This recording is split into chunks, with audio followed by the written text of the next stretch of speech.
Assalamualaikum warahmatullahi wabarakatuh. Sahabat-sahabat yang dirahmati Allah Subhanahu wa taala, apa kabar kalian semua? Semoga kalian semua selalu dalam lindungan Allah Subhanahu wa taala. Amin ya rabbal alamin. Kita sekarang sedang berada di Masjid Agung Semarang.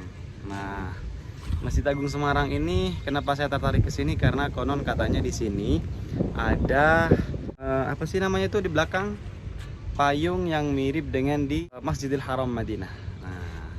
Kita nanti kalau bisa lihat dibukanya bagus tuh, sama persis apa enggak dengan yang di Madinah, kita lihat nanti. Nah, saya tertarik di sini teman-teman. Di depan saya, nah di depan saya ini ada sebuah menara. Nah, ini sepertinya ini sudah jadi apa belum jadi, Sob? Udah jadi. Nah, ini untuk apa nih di atas? Menara apa nih?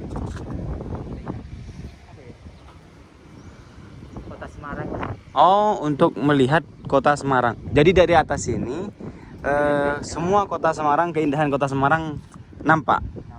Oke. Guys, sekarang saya lagi ditemani juga oleh dia punya channel juga. Apa? SFTV. Jadi kontennya itu konten-konten Islami, silahkan di-subscribe ya. Nah, yuk kita masuk ke atas. Di sini kayaknya bukan cuman orang-orang Indonesia deh, tapi ini bukan cuman orang Muslim kayaknya sih. Ini Muslim apa bukan sih ya? Oh, ini dia. Bener guys.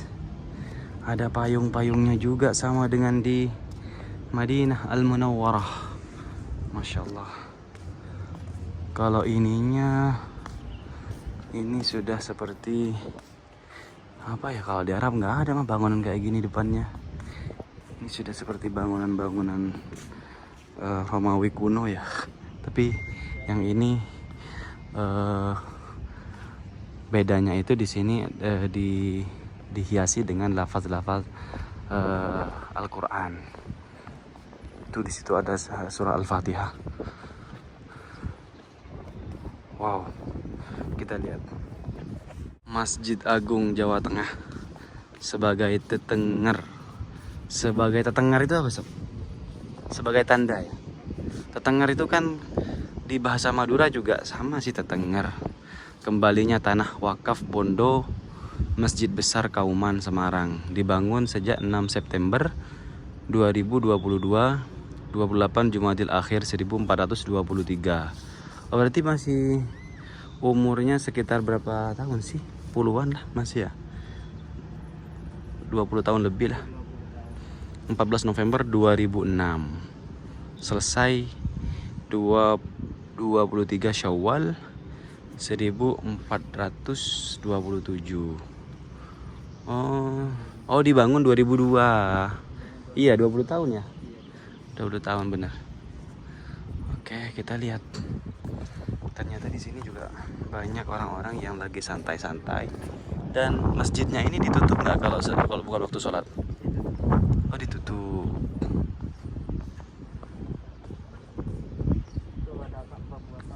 Ka'bah buatan mana?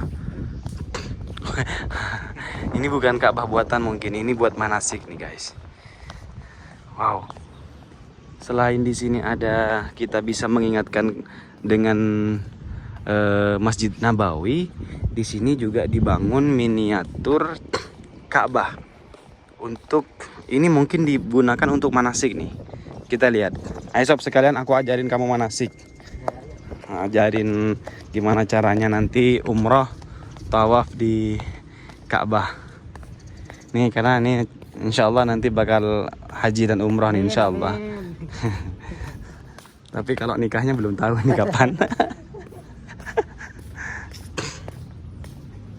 Oh, di sana juga ada orang yang sedang manasik mungkin ya. Ada orang yang sedang belajar praktek haji dan umroh, khususnya tawaf.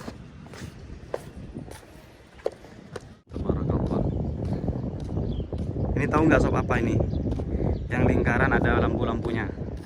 Namanya apa? Namanya itu Hijir Ismail. Hijir Ismail itu dulu area Ka'bah. Yuk kita ajarin di sini, biar kamu sekalian belajar. Ini lingkaran putih ini namanya di dalamnya kalau di sana Hijr Ismail. Jadi dulu bangunan Ka'bah itu persegi panjang begini, tapi ketika ada renovasi Ka'bah, kemudian orang-orang kafir Quraisy itu mengumpulkan uang-uang halal saja sehingga tidak cukup untuk membangun ke area sininya. Makanya ini cuman dibatasi dengan ya tembok begini. Cuman ketika kita sholat sama halnya kita sholat dengan di dalam Ka'bah. Jadi orang-orang biasanya kalau orang-orang Indonesia pergi umroh itu berebut untuk sholat di sini. Pas tepat di bawahnya pancoran emas. Nah, ini pancoran emasnya. Orang kalau tawaf mutar begini nggak boleh begini, nggak boleh lewat sini karena nggak sah. Karena ini kan masuk dalam Ka'bah. Jadi orang tawaf itu harus mengelilingi. Harus mengelilingan. Iya, ngelilingi gini. Terus di sini ini biasanya di pojok sini kalau di Ka'bah. Jadi sudah rukun Hijr Ismail. Di sini ini di pojok ada namanya, enggak, ini dulu. Di sini itu di pojok ada namanya Rukun Yamani. Di sini ada batu yang dibuka, namanya Rukun Yamani. Itu arahnya lurus dengan negara Yaman. Sunnahnya kalau di sini orang cuma mengusap, bukan mencium. Jadi kalau ke Arab Saudi, kamu pergi umroh, orang cuma ngusap aja gini, ngusap. Sunnahnya. Tapi kalau yang di sini, sunnahnya mencium. Nah, kalau bisa mencium, tapi kalau nggak bisa tangannya sentuhkan lalu cium. Ini yang disebut dengan sudut Hajar Aswad. Nah, yang disebut multazam, tempat paling mustajab, istijabah ketika berdoa, antara sudut ini dengan pintu Ka'bah. Jadi berarti di sini nih. Nah, antara ini sama ini, kalau kita berdoa, tempat paling diterima segala doa-doa di sini. Cuman cara doanya bukan begitu, bukan berdoa begini. Tapi tangannya ditempelkan, coba. Nah, gini, pipinya juga ditempelkan, badannya ditempelkan. Nah, jadi bukan begini, sob.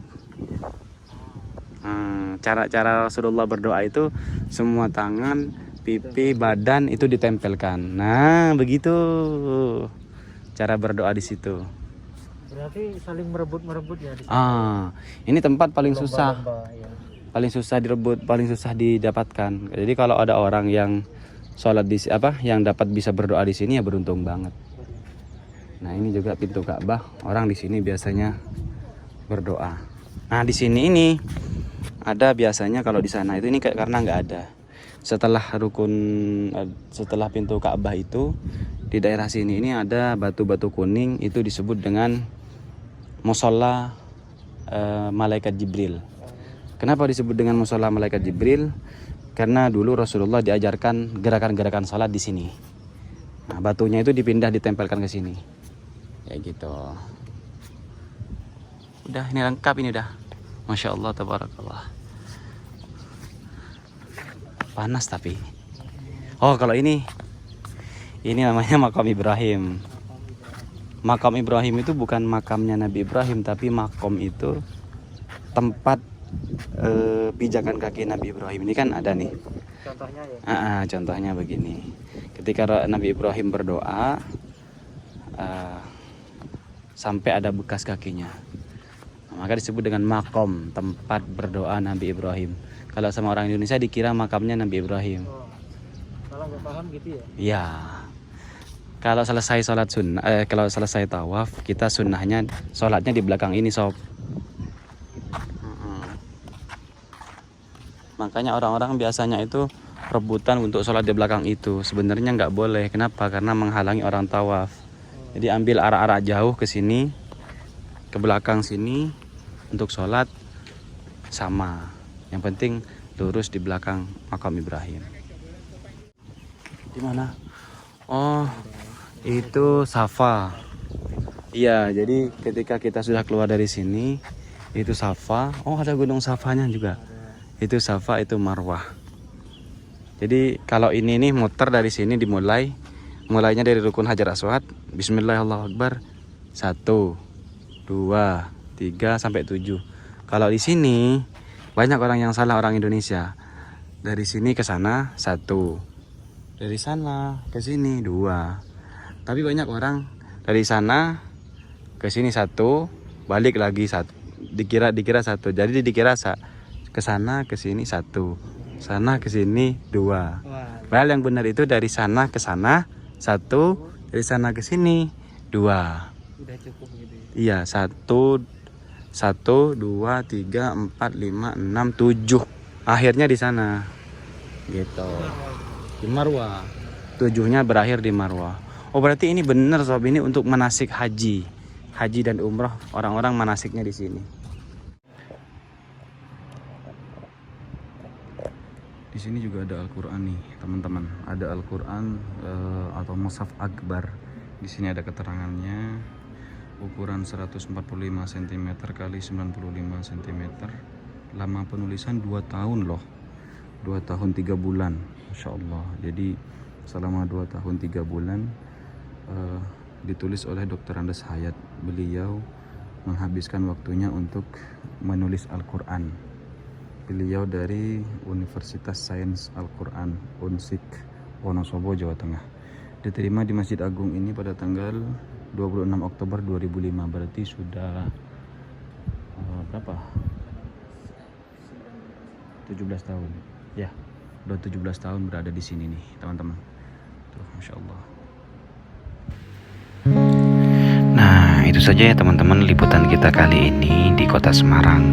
Jangan lupa buat teman-teman yang mau mampir ke Kota Semarang atau lagi jalan-jalan ke Kota Semarang, sempatkan waktu untuk sholat berjamaah di Masjid Agung Semarang. Karena dengan mengunjungi tempat ini, kita yang pernah melaksanakan ibadah haji ataupun ibadah umroh bisa mengobati rasa kangen kita kepada Haramain Makkah dan Madinah. Sampai jumpa di video-video selanjutnya. Wassalamualaikum warahmatullahi wabarakatuh.